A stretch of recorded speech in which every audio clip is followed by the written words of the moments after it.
안녕하세요. 제 삶의 이야기를 들어보시겠어요? 75년을 살아오면서 정말 여러분들이 상상하지도 못할 사연이 다 있었답니다. 제 인생은 마치 한 편의 드라마 같았죠. 기쁨도 있었지만 슬픔도 있었고 웃음도 있었지만 눈물도 있었어요. 그런 제 삶을 한번 돌이켜보려 합니다. 저는 1949년 가난한 농촌에서 삼남 이녀 중 막내로 태어났어요. 어려서부터 고된 농사일을 도우며 자랐죠. 배움에 대한 열망이 컸지만 집안 사정상 초등학교도 겨우 졸업했답니다. 밥 한 끼 제대로 먹기 힘든 궁핍한 시절이었어요. 그러다 20살 무렵 서울로 상경해 식모살이를 시작했죠. 하루 종일 끼니를 준비하고 빨래를 하고 청소를 하느라 쉴 틈이 없었어요. 손발이 퉁퉁 부어가면서도 악착같이 버텼죠. 그렇게 모은 돈으로 재봉 기술을 배워 평범한 직장 생활을 시작할 수 있었어요. 그때 남편을 만났죠. 가난한 집안 출신이었지만 성실하고 듬직한 청년이었어요. 사랑하는 사이가 되어 열심히 일하며 돈을 모았죠. 결혼 자금을 마련하기 위해 쉬지 않고 바느질을 했답니다. 그렇게 고생 끝에 25살 되던 해에 작은 결혼식을 올렸어요. 남편은 공무원 시험에 합격해 안정적인 수입이 생겼고 저 역시 재봉사로 일하면서 두 사람의 보금자리를 꾸려나갔죠. 비록 넉넉하진 않았지만 사랑만으로도 충분히 행복했던 시절이었어요. 그러던 어느 날 기다리고 기다리던 큰 선물이 찾아왔죠. 바로 사내 아이를 가졌다는 거예요. 그 기쁨이 어떠했는지 몰라요. 잠 잘 시간도 아까워 온종일 태교를 하고 아이가 건강하게만 자라주길 기도했죠. 남편 역시 저를 헌신적으로 보살펴 주었답니다. 드디어 건강한 사내 아이를 순산했어요. 붉디 붉은 아기의 모습에 눈물이 왈칵 쏟아졌죠. 우리 가족에게 이토록 큰 기쁨을 주신 하느님께 감사드렸어요. 지금 생각해도 감격스러운 순간이에요. 아이가 자라면서 우리 부부도 더없이 행복했죠. 아들의 재롱잔치를 구경하고 함께 소풍도 가고 앞으로의 밝은 미래에 대해 이야기를 나누곤 했어요. 절대 잊을 수 없는 행복한 순간들이었죠. 그렇게 15년의 시간이 흘렀어요. 가족에 대한 감사함을 잊지 않으며 최선을 다해 살았죠. 남편은 성실히 일하고 저는 아들의 뒷바라지에 전념했어요. 비록 부족한 점도 있었지만 큰 불화 없이 화목하게 지냈죠. 그런데 어느 날 남편에게 뜻하지 않은 불행이 닥쳤어요. 퇴근길에 교통사고를 당한 거예요. 병원에 실려갔지만 끝내 저 세상으로 떠나고 말았죠. 한순간에 모든 게 무너져 내린 느낌이었어요. 하늘이 노래진 듯 막막하고 절망적이었죠. 그때부터 저의 험난한 생활이 시작되었어요. 남편이 남긴 유산과 보험금으로 얼마간 살 수 있었지만 제가 세상 물정에 어두웠던 탓에 사기꾼의 표적이 되고 말았죠. 어머니, 이 투자만 하시면 몇 년 안에 재산을 몇 배로 불릴 수 있습니다. 걱정 마시고 맡기시면 됩니다. 선의를 악용한 그자는 교묘한 말로 저를 속여 전 재산을 가로챘어요. 그날의 충격과 배신감은 지금도 잊히지 않아요. 빚더미에 앉아 망연자실하던 저에게 마지막 희망은 아들뿐이었어요. 어린 시절부터 성실하기로 소문난 저는 닥친 현실에 좌절하지 않았어요. 할 수 있는 일이라곤 허드렛일 뿐이었지만 최선을 다했죠. 그 중에서도 모텔 청소가 가장 힘들었어요. 남이 던져놓은 쓰레기를 치우고 더러운 화장실을 닦으면서 쓸쓸히 울기도 했죠. 허나 저에겐 살아야 할 이유가 있었어요. 바로 아들이었죠. 아들을 위해선 이 고통도 감내할 수 있었어요. 입에 풀칠하기도 빠듯한 형편이었지만 아들에겐 좋은 걸 해주고 싶었죠. 끼니를 걸으면서도 아들 학비를 대느라 전 재산을 탈탈 털어야 했어요.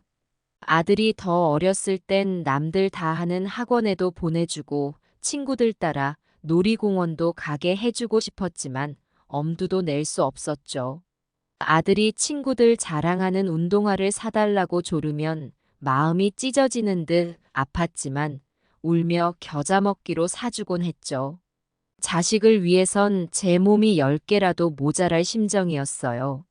하루는 아들이 학교에서 왕따를 당했다며 밤새 울더라고요.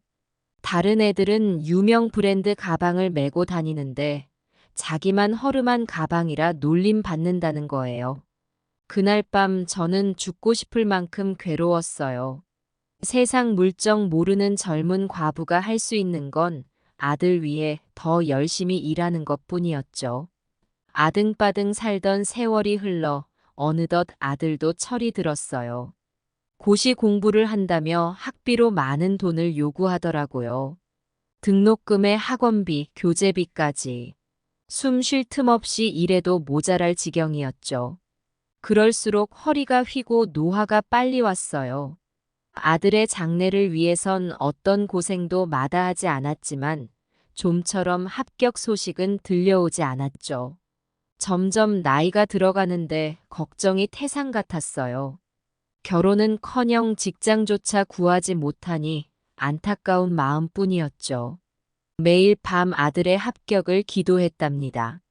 그렇게 세월은 흘러 아들은 40을 넘겼어요. 하지만 결국 아들은 시험에 합격하지 못했어요. 늦깎이 장가가도 된다며 위로의 말을 건네봤지만 남 탓만 하며 화를 냈죠. 엄마가 뒷바라지를 잘못해서 인생이 꼬였다며 저를 원망하더군요. 그 모진 말에 가슴이 미어지는 것 같았어요. 그러던 어느 날 여자친구가 생겼다며 결혼하겠다고 하는 거예요. 근데 결혼하려면 아파트가 있어야 한다는군요. 어떻게 5억짜리 아파트를 어떻게 마련하냐며 한숨부터 내쉬었어요. 그래도 저는 아들의 장래가 걸린 문제라 생각했죠. 은행에서 빚을 내고 제 노후 자금까지 보태서 겨우 아파트를 장만해 주었어요. 아들도 처음에는 엄마 고마워요. 평생 잊지 않을게요. 라며 감사해했죠. 허나 세상에 공짜는 없는 법. 결혼하고 달라진 아들의 태도에 충격을 받았어요. 제 전화는 받지 않고 명절에도 찾아오지 않더군요. 손주 낳고도 알리지 않았어요. 한 번씩 만나면 돈 타령뿐이에요. 노후 자금 달라, 용돈 달라, 손주 씨 뿌리는데 돈 없느냐. 이게 다 뭔가 싶더라고요. 살기 위해 허리가 휠 정도로 고된 일을 했건만 버린 게 취급하는 아들의 모습에 황망해질 뿐이었어요. 이렇게 키운 내 자식이 맞나 싶고 어디서 잘못된 걸까 자책도 들었죠. 하지만 지금 와서 후회한들 무슨 소용이겠어요. 어쩌다 이런 팔자를 살게 된 걸까요? 젊은 날 고생했으니 노년에는 편히 살 줄 알았는데 삶은 녹록지 않네요. 아들에게 아파트를 사준 뒤로 연락조차 받지 못하고 쓸쓸히 살아가던 어느 날이었어요. 마침 추석이 다가와 아들 내외를 먼발치라도 보고 싶은 마음에 집 앞을 서성이고 있었죠. 그때 울리는 핸드폰 벨소리에 가슴이 두근거렸습니다. 화면에 뜬 건 다름 아닌 아들의 이름이었으니까요. 웬일로 연락을 했을까? 추석인데 같이 보내자는 걸까? 상상만으로도 설레는 마음을 감출 수 없었어요. 여보세요? 우리 아들, 오랜만이구나. 하지만 돌아오는 건 동요한 아들의 목소리였습니다. 엄마 큰일 났어요. 회사에서 공급횡령이 발각될 위기예요. 5천만 원만 빨리 보내주시면 안 될까요? 제발 도와주세요. 순간 머리가 하얘지며 식은땀이 솟더군요. 아들이 그런 범죄를 저지를 리 없는데. 하지만 엄마로서 외면할 순 없었습니다. 떨리는 목소리로 대답했죠. 알았어. 내가 당장 어떻게든 마련해 볼게. 넌 엄마 믿고 기다려. 평생 허리가 휠 정도로 고된 노동을 해온 대가로 모은 돈이 4,200만 원이 전부였지만 한 푼도 아끼지 않고 아들에게 송금했어요. 이 돈이면 횡령 누명을 벗을 수 있을 거라 믿으며 기도했죠. 앞으로 노후 자금 없이 살아갈 막막함과 두려움이 밀려왔지만 아들 걱정이 더 앞섰습니다. 내 아들 옥살이 하는 꼴은 보고 싶지 않아. 내가 고생하면 어떠냐. 그렇게 생각하며 보낸 돈이 무사히 전달되길 빌었어요.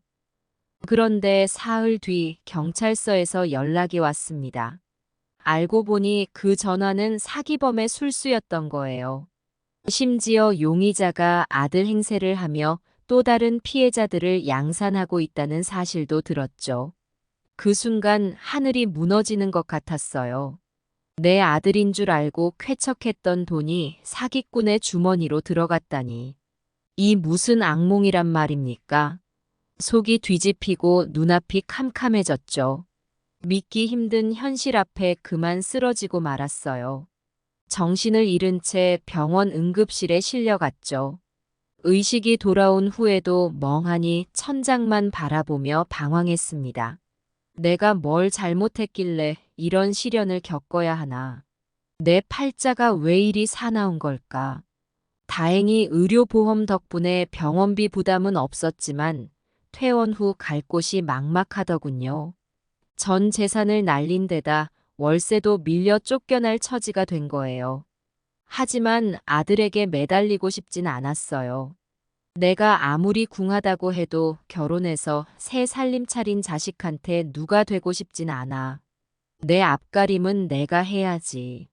그런 각오로 일어서는데 예상치 못한 복병이 제 앞길을 가로막더군요. 오랫동안 방치했던 당뇨병과 고혈압이 도져서 쓰러져 한동안 입원했던 거죠. 의사는 투석까지 해야 할 만큼 상태가 심각하다더군요.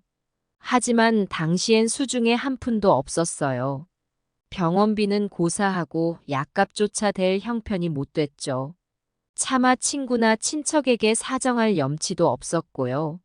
그날 이후로 전 거리를 떠도는 신세가 되고 말았습니다. 길거리를 방황하며 쪽잠을 자던 어느 날 문득 아들 생각이 간절해졌어요. 우리 아들, 엄마가 이런 신세라는 걸 알면 어떤 기분일까? 딱 한 번만이라도 따뜻한 밥 한 끼 사주면 안 될까? 하지만 막상 연락하려니 망설여졌어요. 어디서 무얼 하고 사는지, 심지어 여전히 내 번호를 알아보기나 할지 자신이 없었거든요. 그래도 한 달에 한두 번씩 전화를 걸었습니다. 여보세요, 아들. 나야, 엄마야. 오랜만이구나. 어머니 무슨 일이세요? 바쁜데 짧게 말씀해 주시겠어요? 그래, 미안하다. 엄마가 어려운 처지라서 말이다. 또 돈 때문에 전화를 하셨죠? 엄마 진짜 언제까지 이러실 거예요? 우리 부부도 살기 힘든데. 아니다, 얘야. 엄마가 너무 보고 싶어서. 잠깐 얼굴이라도. 아, 엄마는 왜 이러세요? 엄마 때문에 우리 부부 사이가 멀어지고 있다고요. 지금 우리 집엔 강아지들만 수두룩한데 엄마가 더 있을 공간이 없어요. 돈도 없는 주제에 와서 눌러 살려고 하지 마세요. 혼자 해결해 보시죠. 순간 머리에 핏발이 서면서 목이 콱 막히는 느낌이었어요. 그동안 내가 뼛골을 깎는 고통을 견디며 일해서 번 돈으로 저 자식이 떵떵거리며 살고 있는데 정작 은혜는 개보다 못한 취급하니 기가 막힐 노릇이었죠. 더는 아들에게 매달릴 자존심도 없어 이를 악물고 돌아섰어요. 하지만 가진 게 없으니 갈 데가 막막하더군요. 교회에서 밥도 얻어먹고 공원 벤치에서 쪽잠을 자며 연명했습니다. 그렇게 반포기 상태로 버티다 보니 건강은 급격히 악화되었어요. 폐렴에 걸려 중환자실을 전전하고 영양실조로 탈진해 쓰러지기 일쑤였죠. 하지만 병원비는커녕 약값조차 댈 형편이 못 됐어요. 고통 속에 신음하며 한 달에 한두 번씩 아들에게 연락했지만 번번이 무시당하고 말았습니다. 그렇게 아들에게 연락이 닿기를 포기한 채 홀로 버텨내던 어느 날이었습니다. 그렇게 하루하루를 연명하던 저는 허기를 달래기 위해 라면이라도 사 먹으려 길을 나섰어요. 마른 걸음으로 이리저리 방황하다 한참 만에 작은 구멍가게에 도착했죠. 500원짜리 동전을 꼭 쥐고 가게 앞을 서성이는데 뒤통수를 강타하는 충격과 함께 날아갈 듯한 통증이 몰려왔어요. 처음엔 어리둥절했습니다. 정신을 차려보니 제 앞에 검은색 승용차가 서 있었어요. 운전자가 갓길에 차를 대더니 허둥지둥 달려와 절 부축했죠. 온몸에서 피가 흘러내리는 걸 보고 겁에 질렸는지 떨리는 목소리로 사과를 늘어놓았습니다. 어머니, 죄송합니다. 제가 운전하다 실수로. 큰 부상은 없으신가요? 어서 병원부터 가시죠. 모든 치료비는 제가 책임지겠습니다. 순간 억울함이 치밀었어요. 왜 하필 이런 날 당해야 하나 싶었죠. 하지만 어쩔 수 없는 일이었어요. 처참한 몰골로 남의 부축을 받으며 응급실로 실려갔습니다. 다행히 생명에는 지장이 없다는 의사의 소견이 나왔어요. 골절상의 찰과상 정도의 경상이라는군요. 서너 달 치료받으면 회복할 수 있다고 하더라고요. 제 곁을 지키던 사고 운전자가 안도의 한숨을 내쉬며 명함을 내밀었어요. 어머니, 정말 죄송합니다. 제 연락처가 적힌 명함입니다. 치료비는 물론 합당한 위자료도 꼭 지급하겠습니다. 낫고 나면 언제든 연락 주세요. 힐끗 명함을 훑어보는데 저도 모르게 눈이 휘둥그레졌습니다. 적힌 이름이 TV에서 봤던 유명한 변호사 아니겠어요? 신문 지면을 도배할 정도로 왕성히 활동하는 그분 말이에요. 얼떨결에 명함을 받아들고 멍하니 응시하고 있는데 주치의가 다가와 회복을 축하한다며 퇴원을 권유하더군요. 제 주머니 사정을 아는지 모르는지 입원료 걱정은 말라며 사고 가해자가 이미 정산했다는 거예요. 치료비에 입원료에 거액이 틀림없어요. 순간 감사함과 미안함이 교차했습니다. 하지만 그보다 더 간절했던 건 변호사에게 부탁하고 싶은 일이 있다는 거였죠. 며칠 뒤 퇴원한 저는 곧장 변호사 사무실로 향했어요. 제 얼굴을 확인하더니 흔쾌히 안내해 주더라고요. 화려하고 품위 있는 사무실에 들어서자 변호사가 반갑게 맞아주었죠. 어머님, 다행히 건강해 보이시네요. 안녕하셨습니까? 편히 앉으시죠. 차라도 한잔하면서 천천히 이야기 나눠요. 수십만 원짜리 가죽 소파에 앉아 꿀 같은 대접을 받으니 왠지 황송한 마음이 들더군요. 근데 이내 문득 정신이 들었어요. 내가 여기 온 건 다른 이유가 아니라 중요한 부탁이 있어서야. 내 아들에 대한 이야기를 털어놔야겠어. 생수를 한 모금 삼키고 긴장 어린 목소리로 살며시 입을 열었죠. 변호사님, 제가 여기 온 건 따로 용건이 있어서예요. 사실 제 인생에 너무 억울하고 분한 일이 있었거든요. 그것 때문에 이렇게 찾아온 겁니다. 그러자 변호사는 의아한 듯 물었어요. 사고 보상금 말씀이신가요? 어머님이 만족할 만한 금액을 책정해 드리겠습니다. 1억 원 정도면 어떨까요? 순간 귀를 의심했어요. 방금 1억 원이라고 했던가요? 그런데 저는 주저없이 고개를 가로저었죠. 아닙니다. 전 보상금 같은 거 바라지 않아요. 그보다 더 간절한 게 있어서 왔어요. 그리고 한참 동안 말을 잇지 못했습니다. 숨을 깊이 내쉬고 또 들이마시길 몇 번. 가슴 한구석이 쓰라리게 저려오더군요. 변호사는 재촉하지 않고 인내심 있게 기다려 주었습니다. 사실 저는 이런 모진 세상에 홀로 남겨진 불쌍한 노인이에요. 남편은 돌아가셨고 하나뿐인 자식은 날 내팽겨쳤죠. 평생을 고생해 키워놓은 내 아들이 말이에요. 한참을 흐느끼다 간신히 진정한 뒤에야 말을 이었어요. 젊은 시절 모진 고생 끝에 아들을 공부시키고 장가 보내기 위해 모은 돈을 아들 부부에게 아파트 사줬다는 거. 근데 그 은혜를 원수 갚듯 하더니 홀로 된 날 내치고 버렸다고요. 심지어 노후 자금마저 사기꾼에게 빼앗겨 거리를 방황하는 신세가 됐는데도 아들은 냉대하고 무시하기만 했다는 걸 말씀드렸습니다. 그 모진 사연의 변호사의 미간에는 깊은 주름이 패더군요.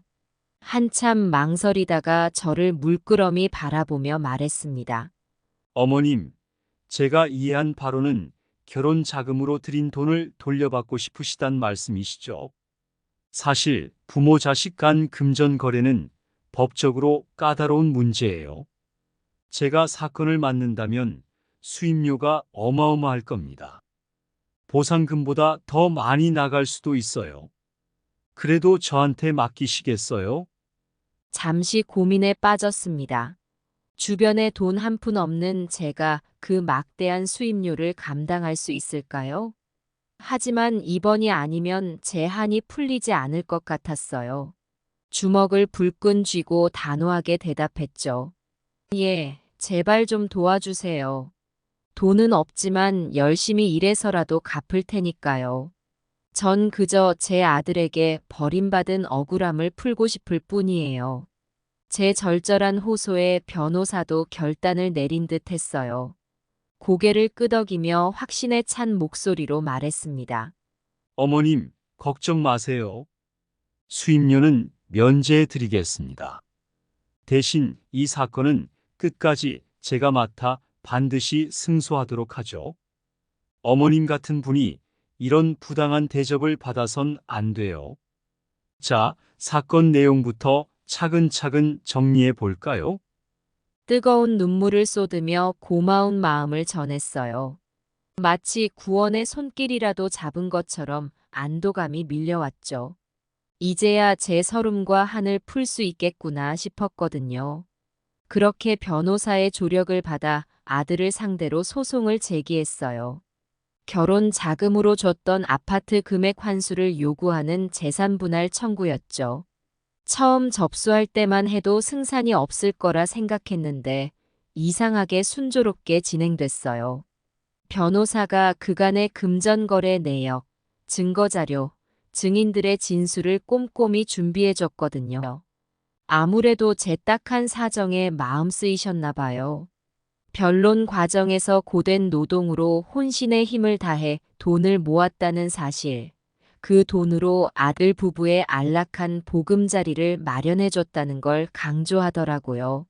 거기에 자식된 도리는커녕 외면하고 내친 사실까지 법정에 낱낱이 까발렸죠. 판사도 심증 있게 고개를 끄덕이는 게 보였습니다. 드디어 선고 공판 당일, 접전 끝에 승소 판결이 내려졌어요. 주문의 골자는 이랬죠. 피고는 원고에게 5억 원 및 지연손해금을 지급하고 해당 부동산에 대한 소유권을 원고에게 이전할 것, 소송 비용은 피고가 부담한다.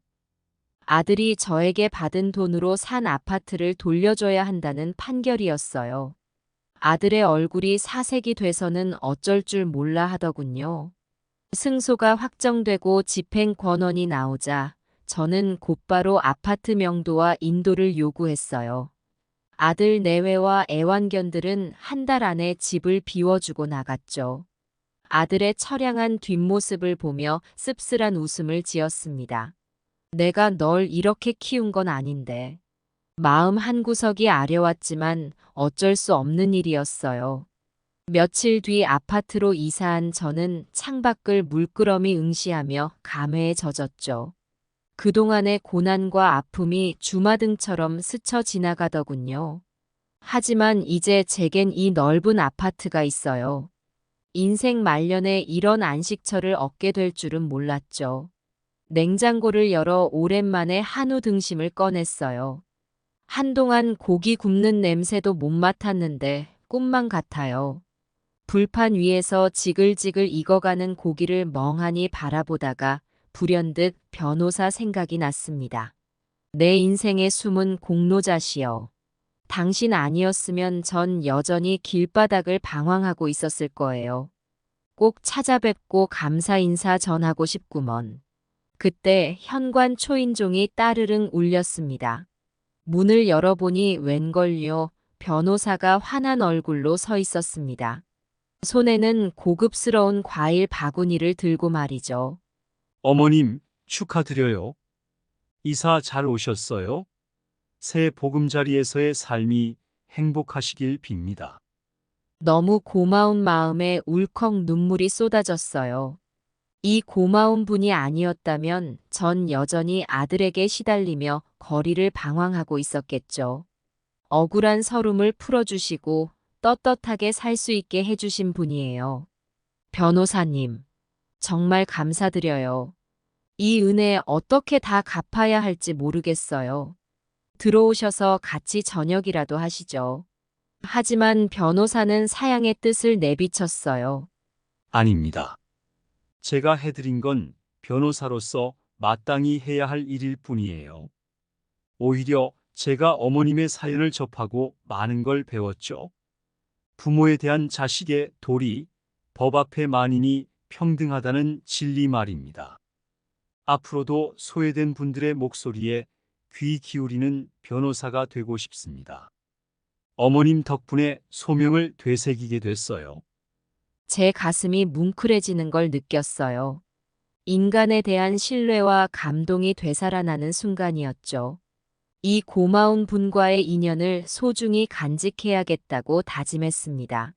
변호사님, 정그러시다면 어쩔 수 없죠. 하지만 꼭 다시 찾아뵙겠습니다. 제 인생의 재기를 도와주신 고마운 분이시니까요. 건강 잘 챙기시고 부디 이 세상 힘없는 이들의 편이 되어주세요. 서로를 향한 감사와 응원의 마음을 담아 굳게 악수를 나눴죠. 인생의 가장 큰 전환점을 맞이하는 순간이었어요.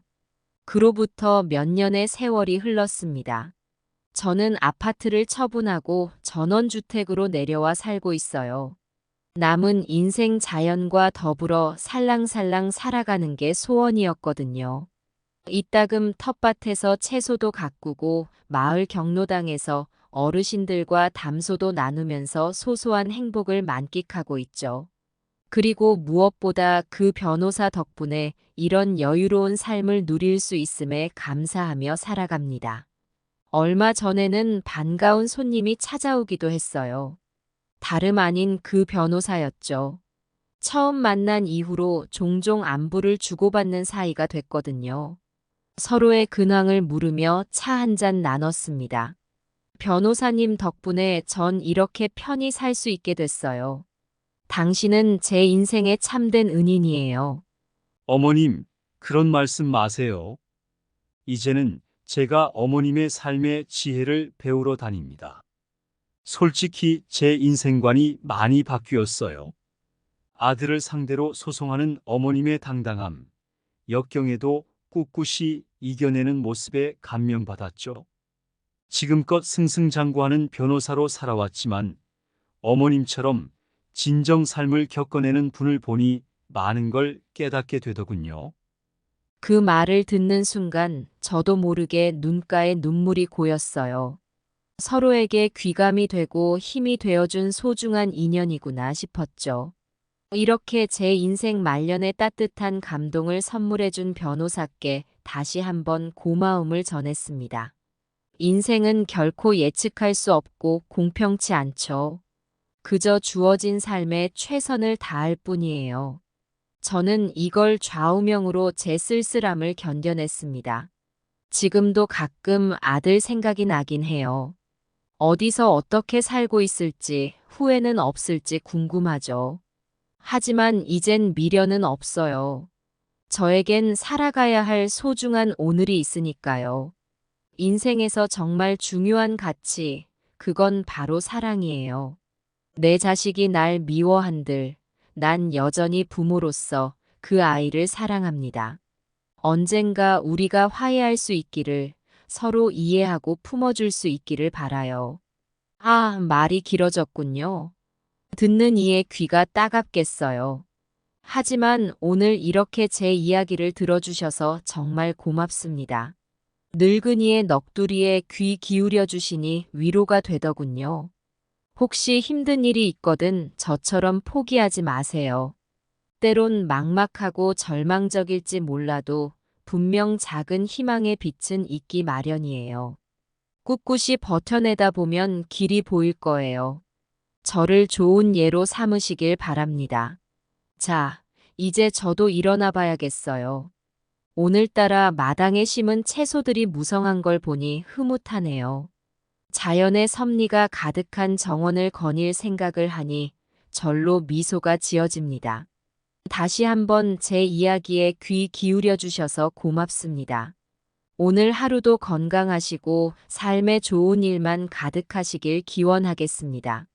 늙은이의 축복이 함께하길. 그럼 이만 물러가겠습니다.